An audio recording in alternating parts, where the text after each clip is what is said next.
और अन्य भर्ती के पदों पर गड़बड़ी का आरोप लगाया है। ग्रुप 2 और सब ग्रुप 4 के रिजल्ट पर भी सवाल उठाए गए हैं। मेरिट लिस्ट जारी कर अरुण यादव ने पूछा है कि 10 में से 7 टॉपर्स ग्वालियर के एनआरआई कॉलेज के हैं, ये कैसे हो सकता है? एनआरआई कॉलेज में जिन अभ्यर्थियों का सेंटर आया उनमें 1000 चयनित हुए, जबकि पूरे प्रदेश में 9000 अभ्यर्थी चयनित हुए हैं। एक ही सेंटर से इतने टॉपर्स का आना घोटाले की तरफ इशारा करता है।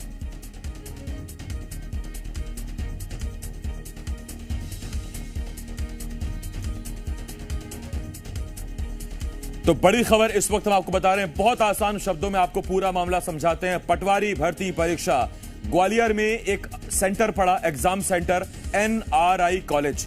इस एनआरआई कॉलेज में जिन जिन अभ्यर्थियों ने परीक्षा दी, पूर्व केंद्रीय मंत्री अरुण यादव का आरोप है कि पूरे प्रदेश में 9000 छात्रों का सिलेक्शन हुआ ग्रुप 2 और सब ग्रुप 4 के लिए, और उन 9000 छात्रों में से 1000 छात्र अकेले इसी सेंटर के चुन लिए गए। 10 में से 7 टॉपर्स इसी सेंटर के अभ्यर्थी चुने गए। ये कैसे हो सकता है? अरुण यादव ने यह सवाल उठाया है और इसे अब कांग्रेस व्यापम 2 करार दे रही है। इसे व्यापम जितना बड़ा घोटाला बताया जा रहा है। और यह लिस्ट हम आपको दिखा रहे हैं। अरुण यादव ने ट्वीट किया है और अरुण यादव ने ट्वीट कर उन तमाम एडमिट कार्ड्स को भी जारी किया, उस मेरिट लिस्ट को भी जारी किया, जिसमें आप साफ साफ पढ़ पा रहे होंगे एनआरआई कॉलेज ग्वालियर।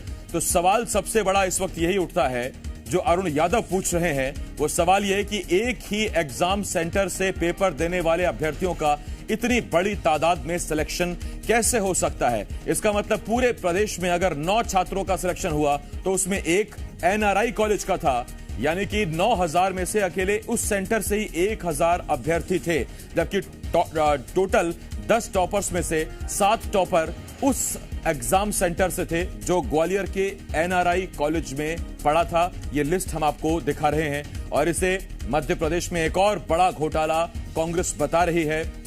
और अरुण यादव ने यह भी ट्वीट किया है कि कुछ छात्र तो ऐसे हैं जिन्होंने हस्ताक्षर अपने हिंदी में किए थे, लेकिन अंग्रेजी विषय में 25 में से 25 नंबर उन्होंने पाए। और ऐसी संख्या कोई 1-2 नहीं बल्कि बहुत बड़े छात्रों की संख्या है जिन्होंने हस्ताक्षर हिंदी में किए, लेकिन अंग्रेजी में उनके 25 में से 25 नंबर आए थे।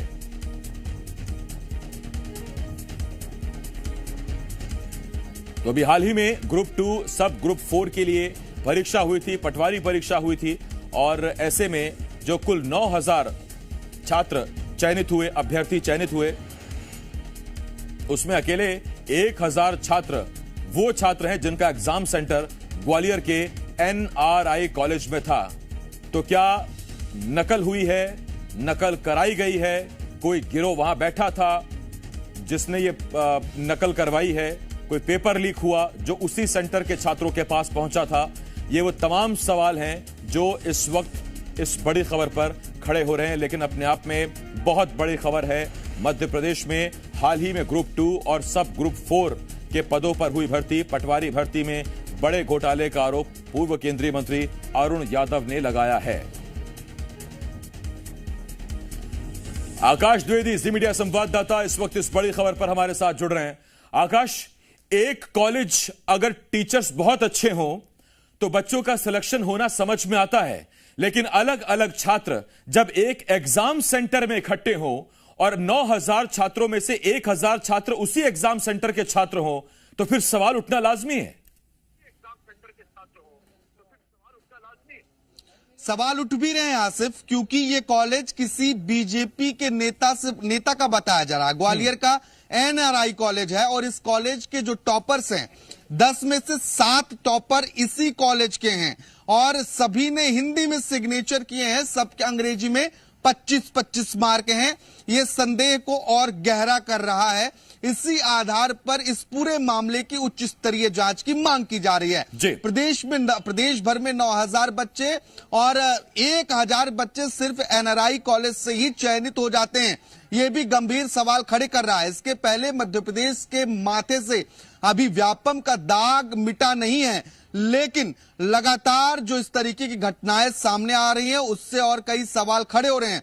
अब सब ग्रुप 2 और सब ग्रुप 4 इसमें पटवारी, इसके अलावा और परीक्षाएं हुई थी जिसमें बड़ी संख्या में अभ्यर्थी शामिल हुए और इस कॉलेज में जिन छात्रों का सेंटर गया है उनकी अगर आप मार्कशीट देखेंगे तो सबकी जो साइन है वो हिंदी भाषा में की गई है और सभी 10 टॉपर में से 7 टॉपर इसी कॉलेज के पाए जाते हैं। आखिर ऐसा क्या था यहां पर, ऐसा क्या हुआ कि सब यहीं से टॉप कर गए? ये तमाम बड़े सवाल खड़े हो रहे हैं और कांग्रेस ने कहा है कि व्यापम का नाम बदल देने से दाग नहीं मिटने वाला है। इस मामले की भी उच्च स्तरीय जांच कराई जानी चाहिए क्योंकि इस मामले में भी घोटाला हुआ है और आरोप तब और संगीन हो जाते हैं जब कॉलेज किसी बीजेपी नेता का बताया जा रहा हो, क्योंकि लगातार कांग्रेस इस मामले को लेकर छानबीन कर रही है और अलग अलग अभ्यर्थियों के प्रवेश पत्र भी निकाले गए हैं। मेरिट लिस्ट के आधार पर कई सवाल सरकार से पूछे हैं।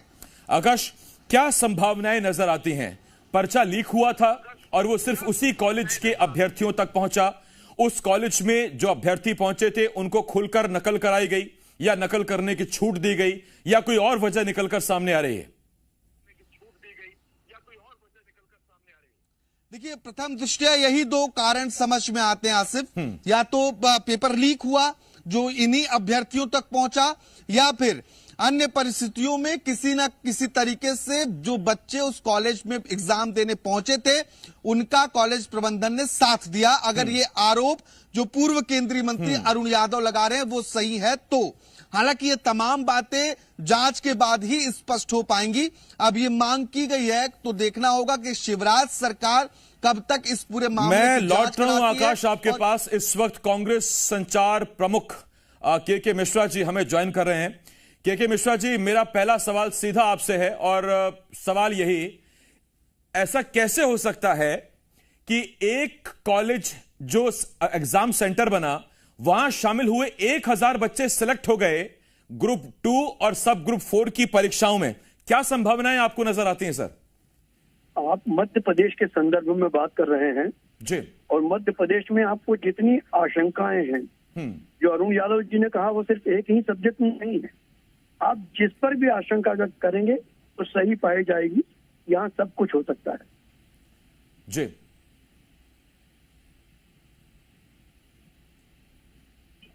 मिश्रा सर, आवाज आ रही है आपको?